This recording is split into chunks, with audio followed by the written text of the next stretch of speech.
going on?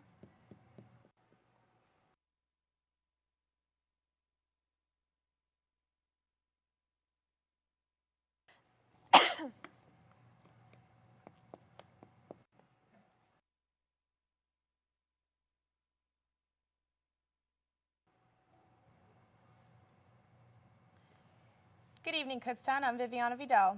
Coming up in tonight's newscast, we have the Special Olympics Eastern Spring Sectional, Print My Bod, and KUSSI's Graduation Festival.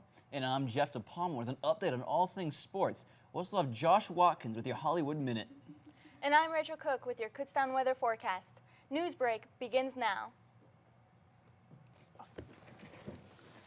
Slide to the left.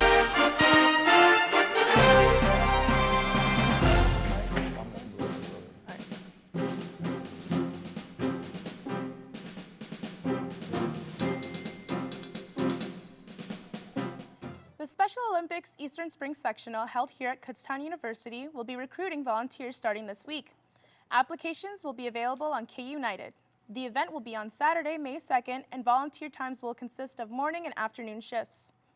Come out this Friday for ACE's Print My Bod event in MSU Room 218 at 7 p.m. During this event, you will be able to get your eyebrows done, haircuts for men and women, and your nails done, as well as board games and food. We hope to see you there. And now we're going to send it over to Josh for this week's Hollywood Minute. Hey guys, how's it going? I'm Josh Watkins, and today I have a story for you coming all the way from Japan. The winner of the Miss Universe Japan is facing backlash for taking the crown while having a biracial background. Instead of being able to celebrate her title right away, she has to defend herself. Ariana Miyamoto is 20 years old and is daughter of a Japanese woman and an African-American man who is from the United States. The controversy is whether she is Japanese enough to hold the title. In a press interview with Ariana, she says that even though she doesn't look Japanese on the outside, there are many things about her. She is fluent in the Japanese language. She is also a Japanese citizen.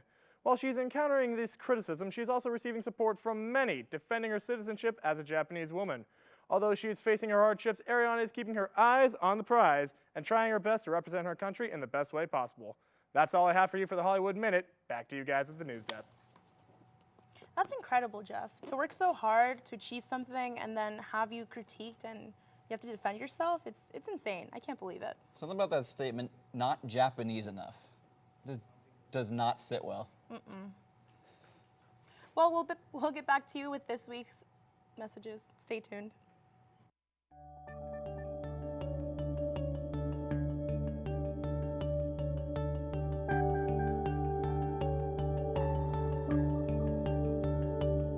Kutztown University, the place you chose to spend your college days. Friendships began, memories were made, and dreams achieved on graduation day. Time moves on, new faces come and go, but one thing remains: you can always come back home.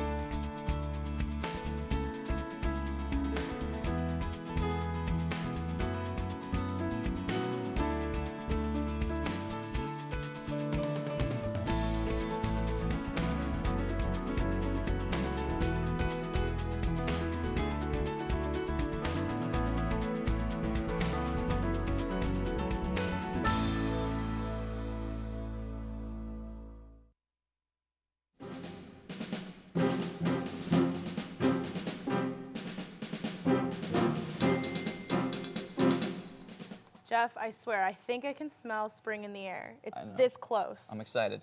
I think we're at the point where we can finally stop wearing 4 layers. Rachel, what's the weather going to be like? You may just be safe. Today's weather forecast was a little cloudy, but there's still some sun with a high of 38, and tonight's going to be 27. Next week is going to be, on Thursday, it's going to be a little rainy, but with a high of 65, so you can put that jacket away. Friday is a high of 50, but some clouds are showing through. Excuse me. A high of 36 is on Saturday. It's going to be mostly cloudy. On Sunday, it's going to be a high of 46, but with some sun peeking through, and a high of 52 on Monday with some sun. Back to you guys at the desk. Thank you, Rachel. Sigma Lambda Gamma is hosting a Love Yourself #selfie event. It's all about self-love and worth. They will take professional pictures with a different backdrop, and you can also get your first print for free. Extra prints are an additional $1 each, and you can decorate your frame. It's on in the Georgian Room tomorrow in Old Main at 7 p.m. KUSSI's Graduation Festival will take place next Monday, March 30th. This is a one-stop shop for all graduating seniors to pick up their cap and gown, order class rings, and purchase diploma frames to learn more about the KU alumni engagement. This event will take place in MSU Room 218 from 11 a.m. to 7 p.m. Josh, aren't you a sophomore? Yeah, I am a sophomore. And you know, I think I'm gonna get a graduation ring when I get to that point, because I want to be able to look back at Kutztown and be like, just be proud of it. Luckily, you still have a couple more years, so we will be back after these messages. If you're anything like me, If you're anything like me, if you're anything like me, You have some interest in communications. and electronic media is what it's all about. Whether you're interested in radio, television, video cameras, Lighting, directing, screenwriting. or any type of editing at all, you know it's all some form of storytelling. Kutztown University does a great job making us understand the importance in that. Your first semester here, you're taking classes that are also workshops, and before you know it, you begin creating. The courses here get equipment in our hands right away and give us a realistic feel to what a profession would be like. You're shooting video, recording audio, and truly producing something of your own. Our professors provide us with all the tools necessary to become a professional. We have a fully equipped studio and a control room. 2 Mac labs, multiple editing suites. P2 cameras, DSLRs, Lighting and grip kits and audio recording studios.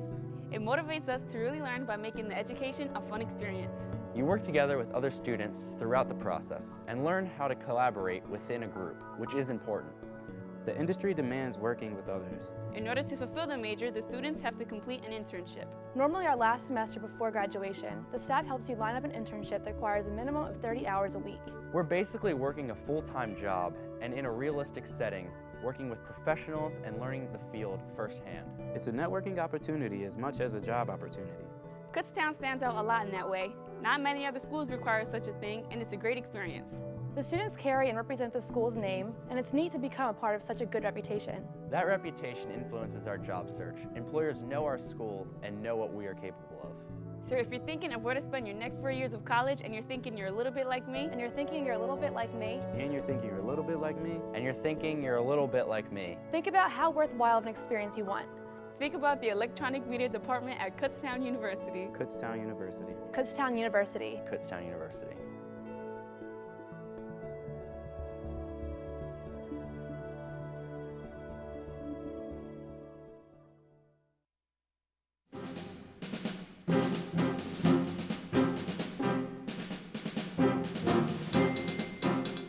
Welcome back to Newsbreak. I'll be filling in for Georgia today, so let's jump into this real quick. The men's team took on Westchester in a doubleheader on Monday in what would be an error-filled game.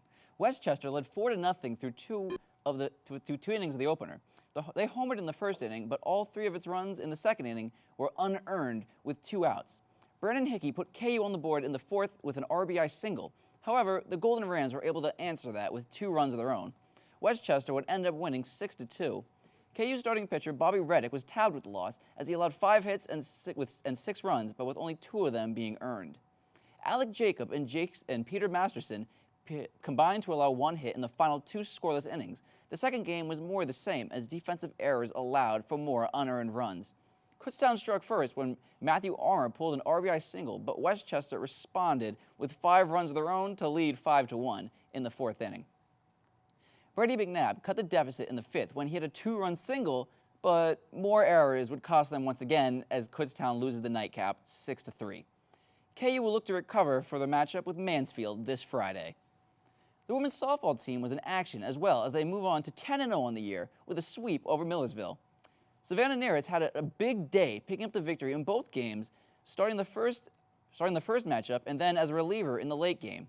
She improves to a flawless 10-0 on the circle this season.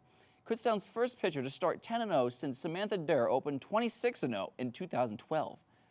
In the first game, she allowed 2 runs on 5 hits with 1 strikeout. She holds a .96 ERA this season.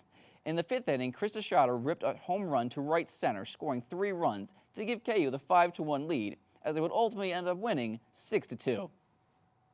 The night game is where things really got crazy. Kutztown was held scoreless for the first 6 innings and trailed 2-0, and they lost 2-0 entering the final inning. They put the first 2 batters on base as Blaise Cholch connected on a 2-run triple down the right field line to tie the game 2-2. KU would score 2 more runs in the inning, but Millersville responded with 2 runs of their own to tie it up at 4-all. Not until the 11th inning did we have a winner as Kutztown landed a sacrifice bunt to take the 6-5 lead. Westchester tried to do the same thing, but they got caught and would ultimately lose. Kutztown will return to action this Friday against Lockhaven. That's all I have for tonight, guys. Log on to KUBears.com and check back in on Thursday night to stay updated on everything Kutztown athletics. That's all we have for you tonight. We'll see you again on Thursday. Be sure to like our Facebook page and follow our Twitter to keep updated with upcoming news from Kutztown University. For Viviana, Rachel, Josh, and the rest of the crew, good night.